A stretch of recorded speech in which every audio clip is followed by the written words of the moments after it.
Hola, ¿qué tal? Soy Gustavo Prada. Un placer volvernos a encontrar en Mundo Podcast, el espacio de Telesur donde se conectan los mejores podcasts de nuestra multiplataforma Telesur. El proyecto de Javier Milei en Argentina y los paralelismos que empiezan a generar preocupación son analizados por Sassi Alejandre en La Otra Voz. ¿Podría su gobierno repetir lógicas represivas del pasado? En un contexto donde algunos advierten sobre un posible nuevo Plan Cóndor en la región, repasamos las claves para entender lo que está en juego. En los próximos minutos recorreremos además el mundo según Ramonet con el periodista Ignacio Ramonet y Orbearte con José Delgado. Así que acompáñenme.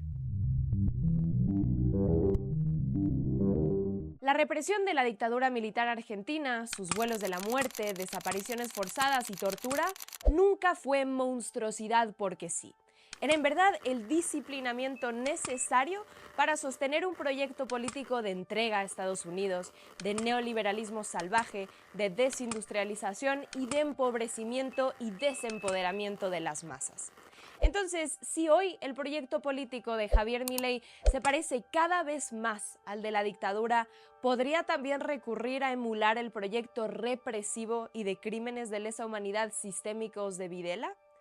Hoy, estando toda la América Latina ante lo más cercano a un nuevo Plan Cóndor, como el que gestó a Videla y a sus compinches regionales, de subyugación de nuestros pueblos para facilitar la entrega de nuestras tierras al Imperio del Norte, ¿cómo guiamos la memoria de las dictaduras del pasado a la resistencia contra sus reinstauraciones del presente en toda América Latina? Yo soy Sassi Alejandre, bienvenidos y bienvenidas a La Otra Voz.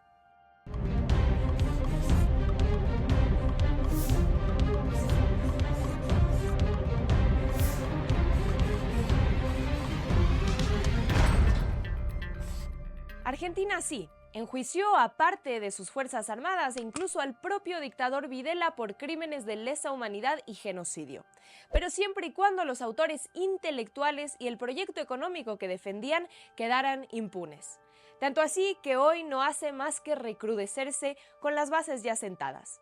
Quizás por encima de Videla, el plan de fondo de la dictadura estaba en manos de un personaje, José Alfredo Martínez de Hoz, su ministro de Economía. Oligarca y presidente del Consejo Empresario, de Hoz es quien, desde antes del golpe del 76, sienta las bases del plan económico de la dictadura, en un evento en particular, la represión de Acindar. Cuando, en 1975, para quebrar la huelga de los trabajadores del gigante siderúrgico que presidía, la empresa facilitó el asesinato de 21, la desaparición de 9 y el secuestro de 66 de ellos por el ejército y la policía. ¿Cómo? Armando una lista de detenidos, alojando a las fuerzas en la planta y hasta cediendo espacios para montar un centro clandestino dentro de ellos, de los primeros antes de la dictadura. Así, de Hoz utilizó la represión de Acindar como experimento a escala de disciplinamiento social, mismo que solo masificaría al iniciar la dictadura. Según la denuncia de la Liga Argentina por los Derechos del Hombre, que lleva hoy el juez Norberto Ollarvide, la conducción de esa empresa siderúrgica, entonces encabezada por José Alfredo Martínez de Hoz, tenía intereses económicos en la represión y el golpe de Estado, y sus miembros, que hoy siguen vivos, deberán responder ante la justicia. Y es que desmintiendo el relato fundacional de la dictadura, de una guerra que suponían las fuerzas del orden contra una guerrilla que, en realidad, para el 76 estaba prácticamente desarmada tras décadas de dictaduras sucesivas, sabemos entonces que el verdadero enemigo era el movimiento obrero organizado, el único contrapeso para el plan de fondo de la dictadura: arrasar con el sistema productivo argentino. Así, el plan impone una ley sindical que legaliza el movimiento obrero, anula el derecho a huelga, como hoy con la reforma mileísta que faculta despidos ante protestas, se sistematiza la militarización de las fábricas con listados de los obreros que debían desaparecer, como Milei hoy lanzando persecución y campañas de espionaje contra líderes gremiales. Esto aunado a unas bajas salariales en masa, con el salario bajando un 30% solo el primer año de dictadura. ¿Suena familiar también? Y es que la dictadura operó como un gran negocio de y para Estados Unidos, pero también, y como sus mayores pilares al interior, la oligarquía local, beneficiaria y perpetradora. El plan de Martínez de Hoz orquestó un ajuste fiscal basado en reducción de gasto público, promoción del déficit gubernamental y privatización masiva. Además de, como el plan actual de Milei, explicitar la devaluación, que, pretendiendo frenar la inflación, en realidad fomentó la fuga de capitales y la especulación financiera, tildada plata dulce, beneficiando a las clases medias altas que ahora podían viajar y consumir más, pero sobre todo al sector financiero, la banca y las empresas locales y transnacionales.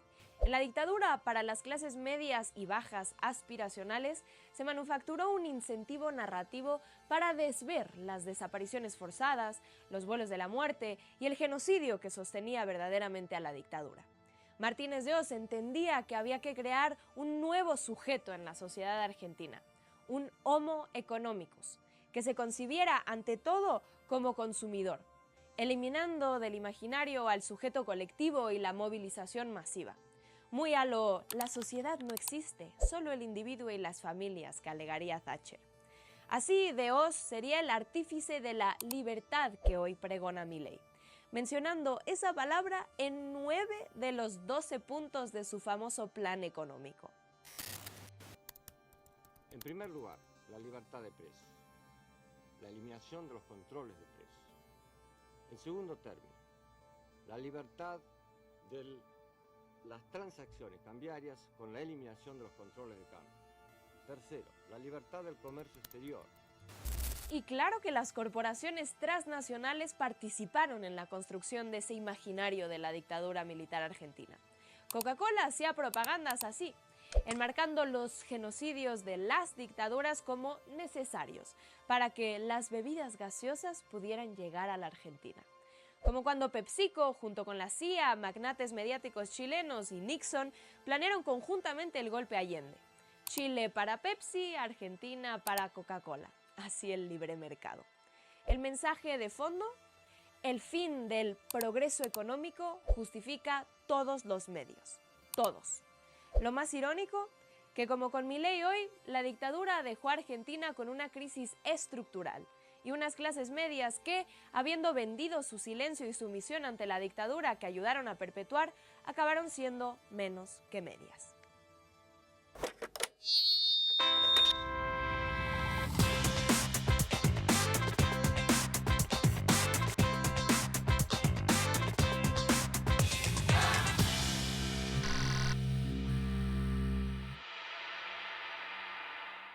Seguimos en Mundo Podcast.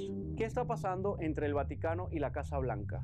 El periodista Ignacio Ramonet analiza el creciente conflicto, las duras declaraciones del Papa León XIV sobre la guerra en Asia Occidental y el papel clave de la Iglesia en medio del caos geopolítico actual. Hola, ¿qué tal? Pues vamos a hablar hoy del Papa León XIV y de la Iglesia Católica y la guerra, esta guerra que tiene lugar en este momento en Irán, pero también en el Líbano Sur, también en Cisjordania, en Gaza, y por consiguiente toca comunidades cristianas. Por ejemplo, también porque estamos en Semana Santa. Por ejemplo, el domingo pasado, que era Domingo de Ramos, como saben, en Jerusalén, las autoridades israelíes prohibieron a los responsables católicos más importantes realizar la misa del Domingo de Ramos en la iglesia del Santo Sepulcro.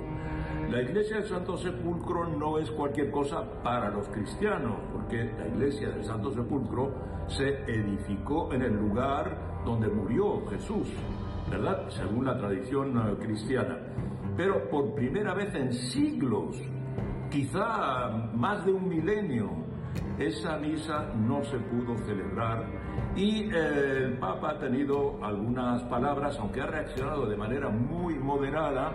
Esto ha levantado muchas reacciones a nivel internacional, quizá más en dirigentes políticos de países de tradición cristiana, como la primera ministra italiana, el presidente francés porque históricamente Francia tiene una responsabilidad como de protector de los cristianos, en particular del Oriente Próximo, desde la época de Napoleón III, allá al final de la tercera parte del siglo XIX, y también España, y también el presidente del gobierno español, Pedro Sánchez, también ha protestado, pero muchos países del mundo han protestado, hasta el punto de que el primer ministro israelí, Netanyahu, ha dado marcha atrás y ha dicho que va a autorizar, porque esta prohibición, decía él, era por razones de seguridad. El caso es que el Papa también ha hecho, precisamente en su homilía del Domingo de Ramos, ha hecho una declaración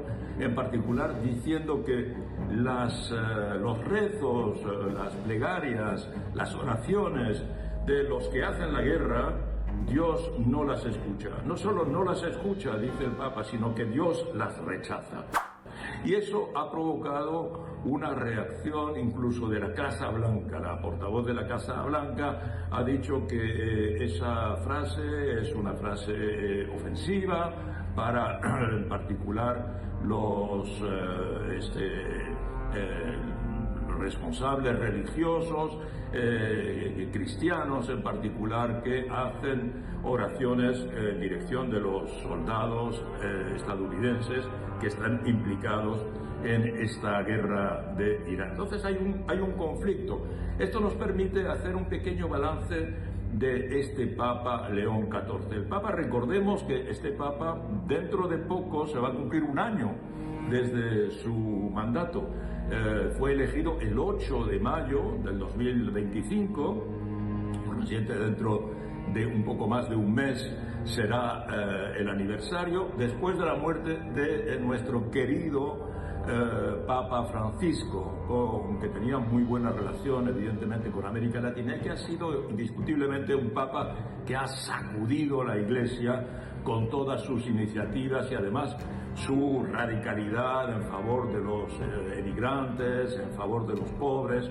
El Papa León XIV ya tuvo un primer encuentro encontronazo, digamos, con la Casa Blanca, cuando en el otoño pasado hubo esta agresividad contra los emigrantes, estas expulsiones masivas, violentas, incluso criminales, contra los emigrantes por parte de esta brigada que se llama el ICE, y el Papa hizo declaraciones muy también críticas, y ahí también la Casa Blanca había reaccionado. O sea, ha habido varios desencuentros entre el Vaticano y la Casa Blanca. Recordemos que el Papa es estadounidense, nació en Chicago, pero también tiene nacionalidad peruana, y por consiguiente tiene también fue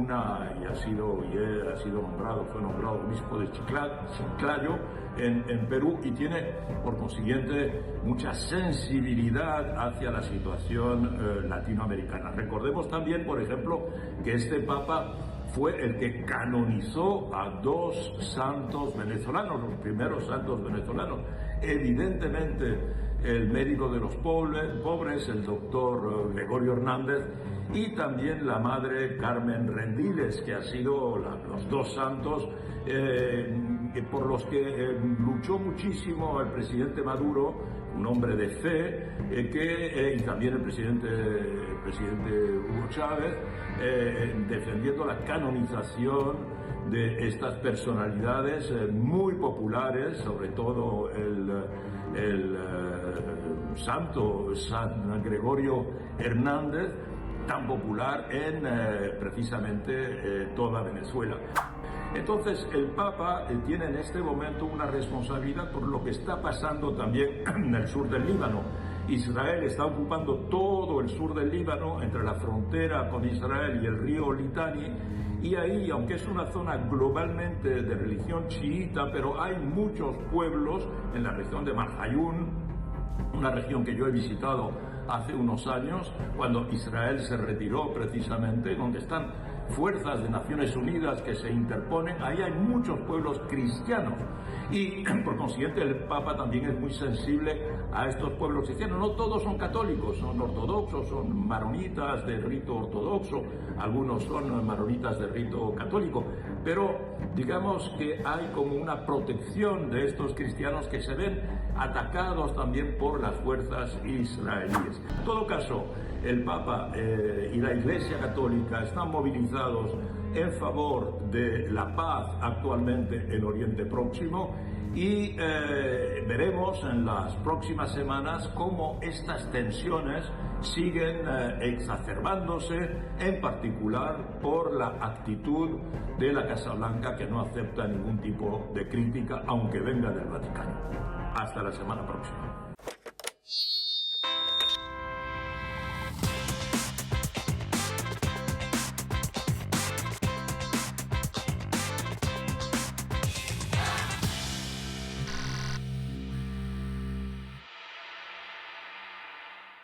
Y para cerrar esta edición de Mundo Podcast, José Delgado conversa con la destacada cantante venezolana Berenice del Moral Oraa, heredera de una gran tradición musical, licenciada en Artes por la Universidad Central de Venezuela y referente del bolero. Ha compartido escenario con figuras como Simón Díaz y Serenata Guayanesa, llevando su voz por Venezuela, México y Cuba, con 5 producciones discográficas y reconocimientos internacionales, incluyendo premios en los Global Music Awards. Nos regala una charla íntima sobre música, trayectoria y pasión.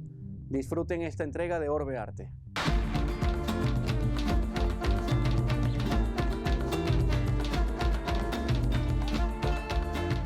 Dame un beso y luego déjame.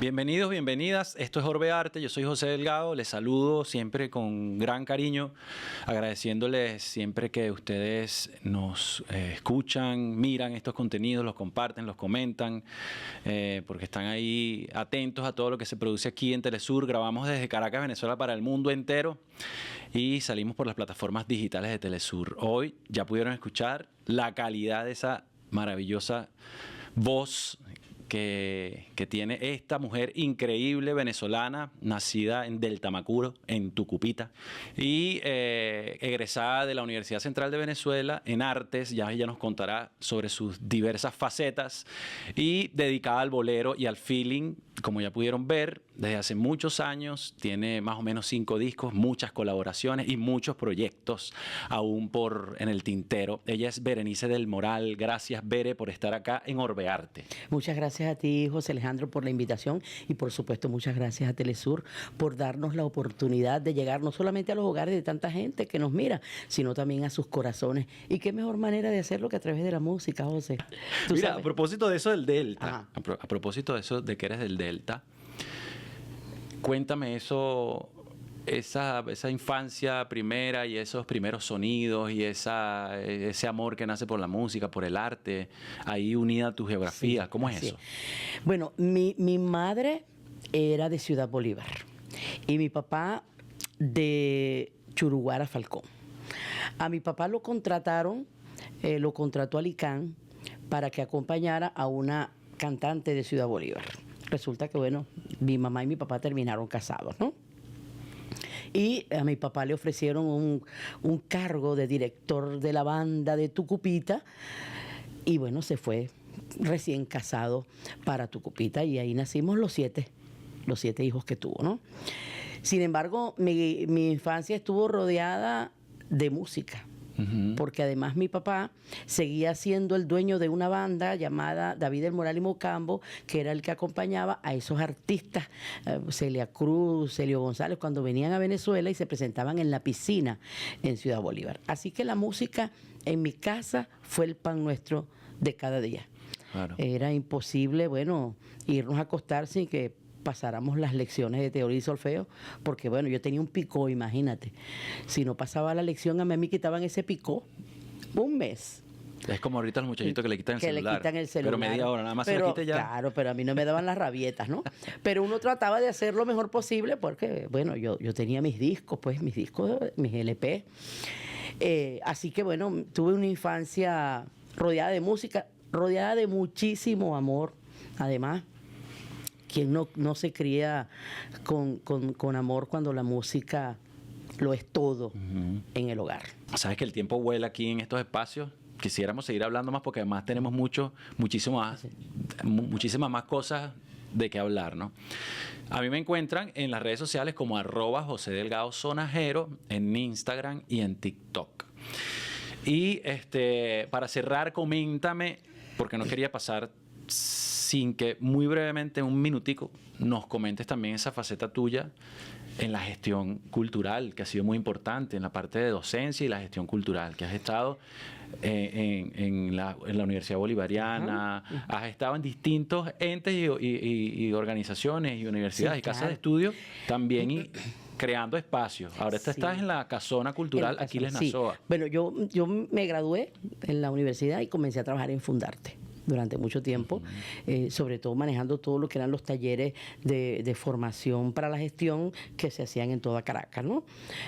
Fui directora de Cultura de Cantebé un tiempo, fui autoridad única de Cultura en el estado del Tamacuro, eso era directora de Cultura de la Gobernación, directora del gabinete del Ministerio, coordinadora de Misión Cultura, estuve en el Gabinete Social, y desde hasta hace poco estuve en la Universidad Bolivariana de Venezuela como directora general de Cultura, una gente maravillosa en la Universidad Bolivariana, y actualmente estoy en la Casona Cultural Aquiles Nazoa. Me llama mucho la atención que no abandonas, o sea, principalmente estás en esos espacios porque eres una mujer venezolana aguerrida, porque eres música, haces una música con muchísima belleza y siempre defiendes eso en los espacios donde estás. Porque muchas veces la gente se aleja de la música, del arte, porque está en un espacio para impulsar una gestión. Cosa que ni muy ni tan, porque si algo te llevó a ese espacio, es algo que debe estar permanentemente fresco y renovado, que es tu arte. Por supuesto, sí. Bueno, me ha tocado organizarme mental y físicamente para poder cumplir con los dos roles. Creo que lo he hecho bastante bien, ¿no? Sin embargo, pienso que la Casona Cultural Aquiles Nazoa se ha convertido en un espacio de referencia nacional. Todo el mundo quiere presentarse en la Casona. Todo el mundo quiere estar en ese espacio. Bueno, y ahora más, porque estamos a punto de estrenar un anfiteatro que se está construyendo allí y que estoy segura que va a ser para la comodidad, para el agrado de tanta gente. Y yo aplaudo esas iniciativas cuando se abren los espacios para que la gente se encuentre, se vea, se conozca, se reconozca, se identifique. Así que esos espacios de encuentro, sobre todo la Casona Cultural, el Anfiteatro Viva Venezuela, estoy segura que va a ser un sitio de encuentro extraordinario. Visítenos de cualquier parte del mundo donde usted esté y se viene para la Casona Cultural, que ahí seguramente va a estar Berenice recibiéndolos con todo el cariño y Luis Enrique también. Mira, hasta aquí nos trajo el río, la corriente y la quebrada. Ahora vamos a cantar juntos. ¿Qué vamos a cantar? Vamos a cantar Dos Gardenias. Dos Gardenias, vamos. ¿Te parece? Me parece vamos, maravilloso. Pues. Con Dos Gardenias nos despedimos, les damos un abrazo a ustedes. Muchas gracias.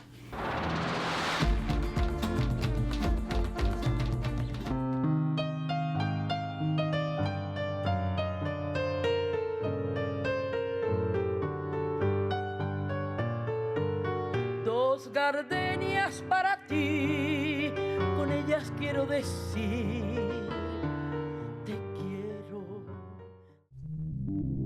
Así ponemos punto final en Mundo Podcast, el programa en que nuestros podcasts saltan a la pantalla. Recuerden que pueden contactarnos y enviar sus comentarios y sugerencias a través de las distintas cuentas de redes sociales, tanto en Instagram como en X, @TelesurTV, y en el canal de YouTube Mundo Podcast Telesur. Allí podrán disfrutar de los episodios anteriores. Quien les habló, Gustavo Prada. Fue un placer acompañarles. Nos vemos en una próxima entrega. Hasta entonces.